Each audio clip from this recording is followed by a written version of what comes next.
So I noticed when we started to lift this, I saw the knuckle move because we had to take the brake drum off so we could put the backing plate for the brake shoes.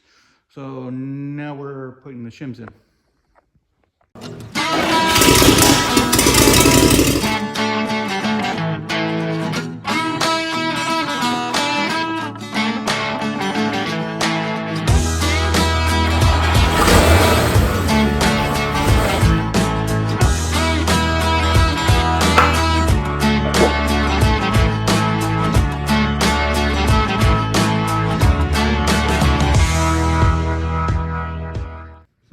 Factory, the shim is riveted onto the plate, but what we can tell that is not going to fit. That's too thin. So we have another one that I did a quick check. I think it's the right amount. So as we're shimming this one is going to be about 40 thou.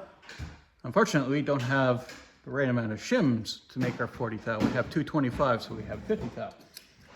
So to cheat, we're going to put a gasket on here, which is about 20 thou, and when we compress it down, in theory, it's going to even out. We will see. Now that we've fixed all the shims for the hubs, backing plates can go on. Already prefab, so it's good to go. Reline shoes, new wheel cylinders, all good to go. All right, all hubs all put back together. Brakes are put in, and now we're getting all the brake lines up to the master cylinder. Rear lines are already done. Tape just says everything is hand tight. Nothing is locked down yet.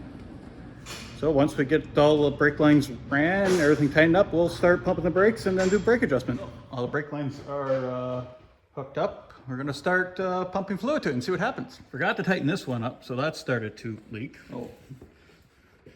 But everything else here seemed to work fine until we got the last one done. And we start applying full pressure, and then the master cylinder started to leak. So now we got to figure out, do we need another master cylinder, or we can repair the one we have? It's hard to see, but there is some rust in here. Somebody has honed it out. Now it doesn't seal, and it's not 100% smooth, so the fluid's just bypassing. So that means we need to get it relined with brass or find a new one. Stainless steel. Oh, correction. Stainless steel instead of brass. Well, we sent away the master cylinder, and as you can see, it's a couple months later. Yeah, let's go see what we've been up to. So, not much has happened per se. We got the master cylinder back, it's on, so we got to bleed the brakes on that. Dad had work on the tractor for a bit. The engine was worked on a little bit, and we got some new tooling. More of that in a minute.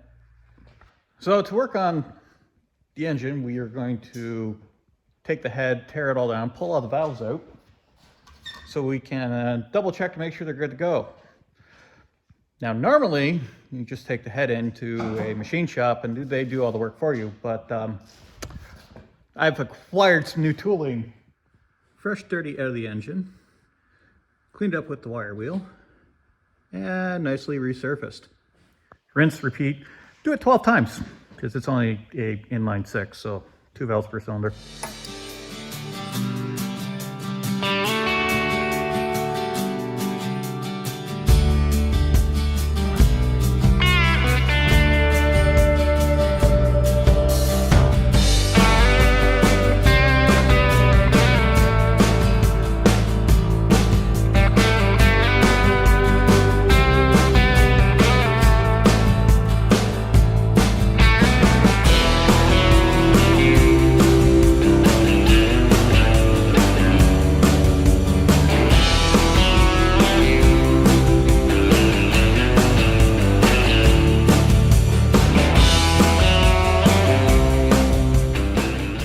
This is definitely not the right way to resurface or reface the valve seats. But as we looked at this, we figured that, well, it's not too bad. So I'll just use a sacrificial valve.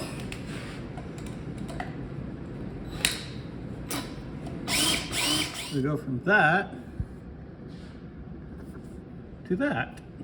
And for the amount of horsepower and performance we need out of this, I think that's going to seal up quite nicely.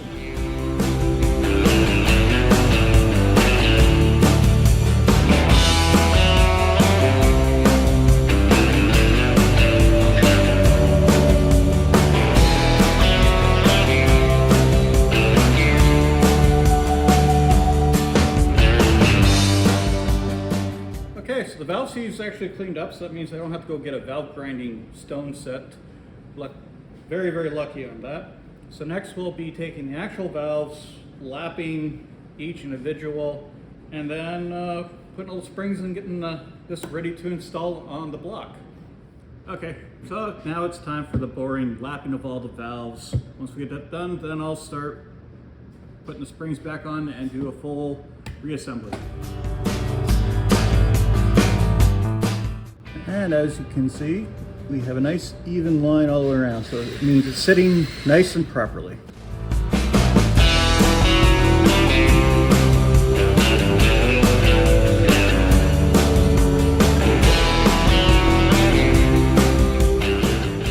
Oh, here we go. We got all the valves in, springs, keepers, all put back together. And it looks pretty good. I don't know if all the time-lapse caught, because apparently the battery died, so hopefully you won't have too long of a time-lapse to watch me struggling like crazy.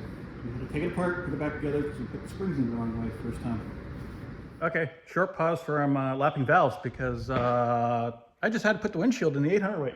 And yeah, I didn't fill in, but the windshield's in, got the wipers on as well. Got the vacuum line all hooked up, and it does work. I could fire it up, but then it'd be drowned out by the engine.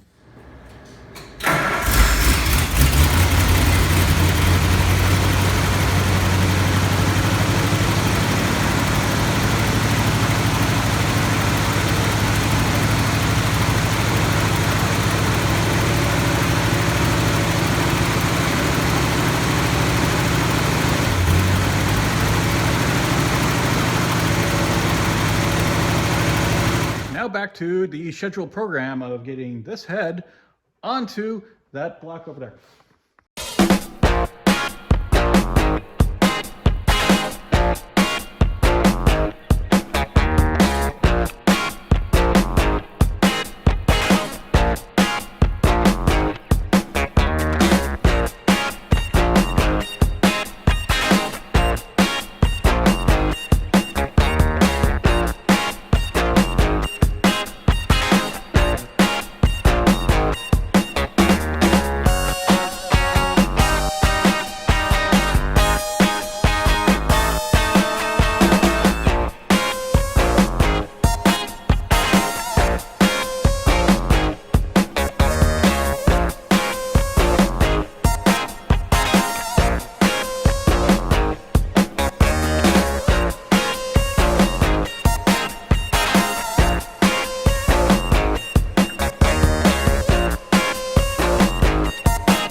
Now we're going to stick this down into the oil pump, spin it, and see if we can actually build some oil pressure.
And we've rebled the brakes. So now it's hurry up and wait for more parts. Then we can finally get ring gear sorted out and put back on the engine, get the engine dropped in, and we'll attempt to fire it up and see what happens.